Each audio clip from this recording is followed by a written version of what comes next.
আমার একমাত্র সন্তান বিশ্ববিদ্যালয়ে পড়াশোনা করে।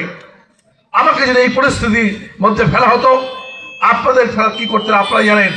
আমি আমার সন্তানের দিকে চিন্তা করে সন্তানকে নিয়ে বিদেশ চলে যেতাম, কিন্তু এইভাবে সন্তানকে মৃত্যুর মুখে ঠেলে দিতে পারতাম না। যে নেত্রী নিজের সন্তানের কথা চিন্তা না করে সারা দেশে তার কোটি কোটি সন্তানের কথা চিন্তা করেছে, সে দেশ বাঁচতে কথা চিন্তা করেছে, 3 বার প্রধানমন্ত্রী ছিল। বিশ্বাস করেন, আমি আল্লাহর ওয়াস্তে আপনাদের বলছি, আমি সাক্ষী। আমাকে সেই সময় বেগম খালেদা জিয়ার মন্ত্রী হিসেবে অনেক সদস্য আমাকে বলেছে যে বিভিন্ন প্রস্তাব যখন তার কাছে গিয়েছে, একটি প্রস্তাব একবার তার এক সন্তান একজন মন্ত্রীকে রিকোয়েস্ট করেছিল এই কাজটা তাকে করে দেওয়া হবে। তার ছোট সন্তান বলেছিল, বড় সন্তান ছোট সন্তান তাকে বলেছিল। তখনই বেগম খালেদা জিয়ার কাছে ফাইলটা নিয়ে গেলেন এই মন্ত্রী মহোদয়, গিয়ে বললেন আপনার সন্তান এই রিকোয়েস্টটি করেছে।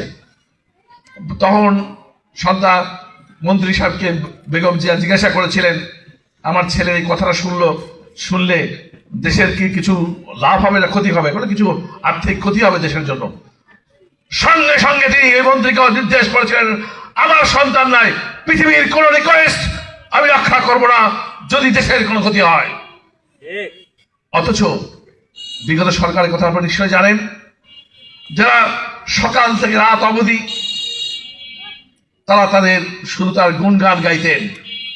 শেখ হাসিনা সকালে উঠে কাজে ছিল, তার দাদা কি করেছে দেশের জন্য, বাবা কি করেছে,